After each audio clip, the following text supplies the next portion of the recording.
وصيلوا الأرham وأطعموا الطعام وصلوا بالليل والناس نيام تدخلون الجنة بالسلام بسم الله الرحمن الرحيم السلام عليكم ورحمة الله وبركاته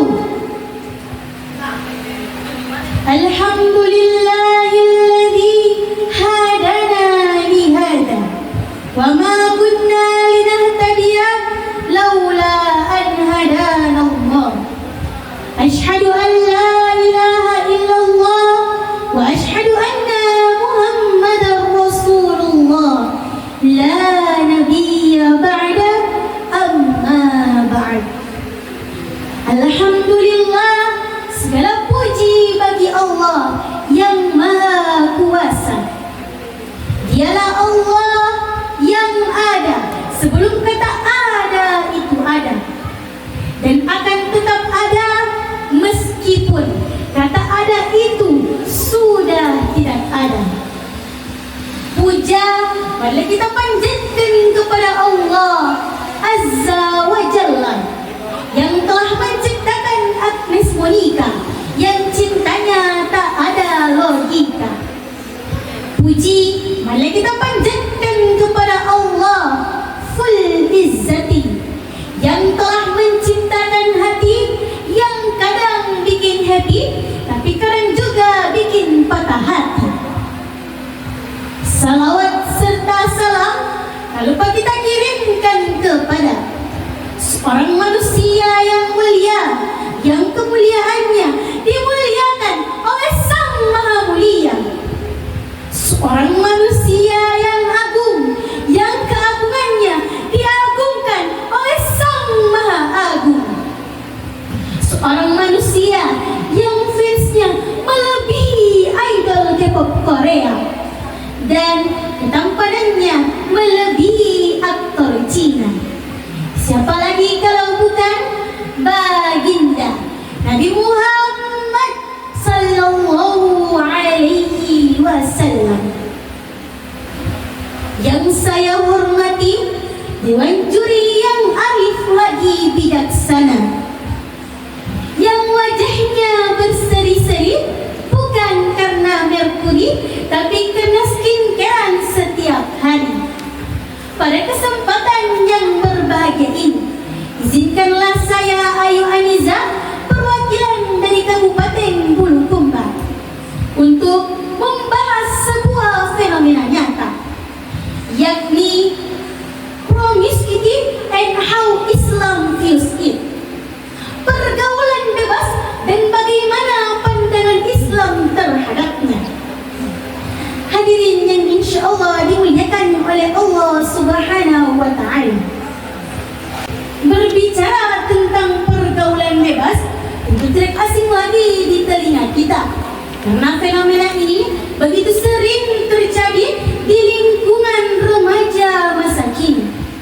Pergaulan bebas bukan hanya soal pacaran atau hubungan antara laki-laki dan perempuan, tetapi juga mencakup berbagai perilaku menyimpang yang melanggar norma agama dan moral, seperti tawuran antar pelajar, kebiasaan minum minuman keras, penyalahgunaan narkoba, perkelahian, hingga penggunaan media sosial yang tidak terarah. Semua itu adalah bagian dari pergaulan bebas yang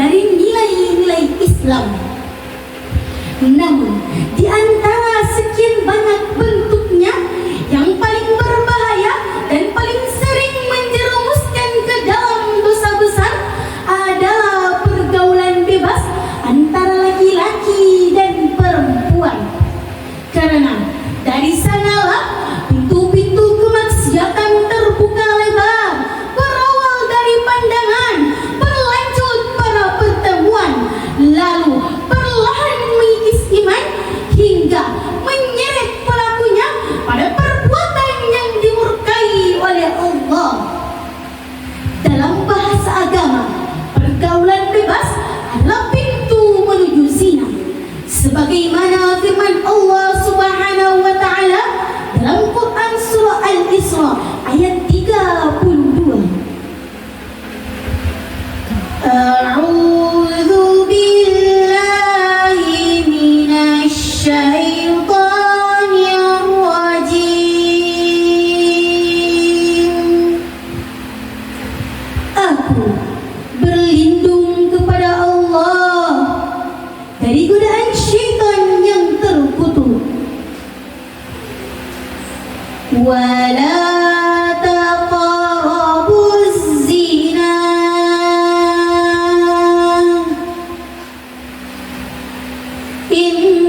Innahu kana fahishatan wa sa'a sabila.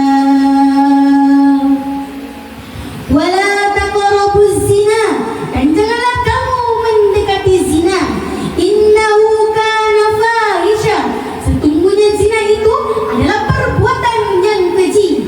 Wa sa'a sabila, dan suatu jalan yang buruk. Shadaqallahul azim. Maha benar Allah yang maha agung dengan segala firman-Nya. Ayat ini menunjukkan dengan jelas bahwa Allah tidak hanya melarang perbuatan zina, tetapi juga melarang segala hal yang mendekatinya, termasuk pergaulan bebas. Hadirin yang insya-Allah dimuliakan oleh Allah Subhanahu wa taala. Pergaulan bebas dewasa ini muncul dalam berbagai bentuk. Ada yang terang-terangan seperti berpacaran berlebihan, berpakaian terbuka, berdua-duaan tanpa mahram, dan bahkan berhubungan di luar pernikahan. Namun ada juga yang tampak modern, seperti chattingan mesra di media sosial, video call atau sleep call berdua sampai larut malam, atau mengirim foto-foto yang tidak pantas. Na'udzubillah. Semua itu adalah bagian dari pergaulan bebas versi masa kini. Padahal dalam sebuah hadis Rasulullah sallallahu alaihi wasallam bersabda, la yakhluwanna rajulun bi imratin, tidaklah seorang laki-laki berduaan dengan seorang wanita, illa kana syaitanu thalithuhuma, kecuali setan adalah yang ketiganya. Hadis riwayat At-Tirmidzi. Hadis ini mengingatkan kepada kita agar jangan bermain-main dengan batas-batas syariat. Karena jika seseorang membiarkan dirinya bergaul tanpa kontrol iman, maka setan akan menjerumuskannya sedikit demi sedikit, atau dari hal kecil menuju hal besar. Jika setan saja mampu menjadi orang salihu, jika pelakor saja bisa menjadi orang ketiga dalam merusak hubungan antara pasangan, apalagi setan yang bisa menjadi yang ketiga dalam merusak hubungan kita dengan Allah Subhanahu wa taala. Setuju hadirin? Hadirin yang insya-Allah dimuliakan oleh Allah Subhanahu wa taala. Islam datang sebagai rahmat, sebagai pelindung bagi manusia dari kerusakan.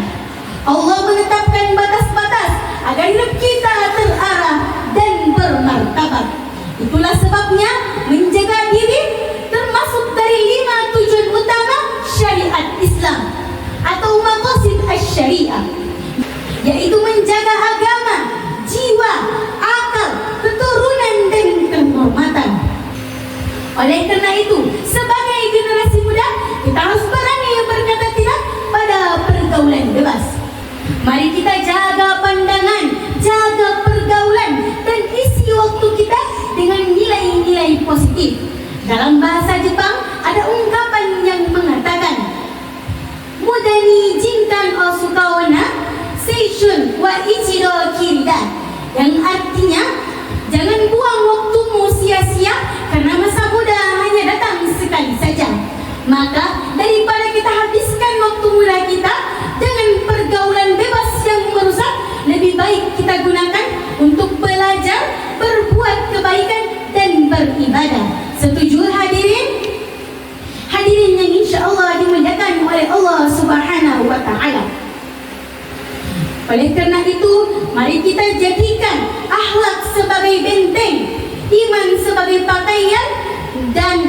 rasa malu sebagai perisai. Karena apabila rasa malu telah hilang, hilanglah pula kehormatan dan martabat manusia.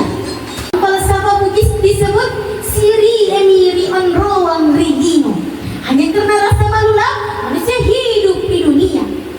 Oleh karena itu, apabila rasa malu telah hilang, maka seseorang akan mudah terjerumus dalam pergaulan bebas dan bentuk kemaksiatan yang lainnya. Semoga Allah Subhanahu wa Ta'ala menjaga kita dari fitnah zaman, memperkuat iman, dan menjadikan kita bagian dari generasi yang suci lahir dan batin. Demikian yang dapat saya sampaikan, kurang dan lebihnya mohon dimaafkan. Karena ada pepatah Arab yang mengatakan, "Unzur ma qala wa la tanzur man qala." Lihat apa yang dikatakan, jangan lihat siapa yang mengatakan. Ikan hiu makan terasi. Terima kasih, syukran jazila, thank you so much, arigatou gozaimasu. Watashi wa namae wa Ayu Aniza min Madinati Bulukumba. Nice to meet you. Assalamualaikum warahmatullahi wabarakatuh.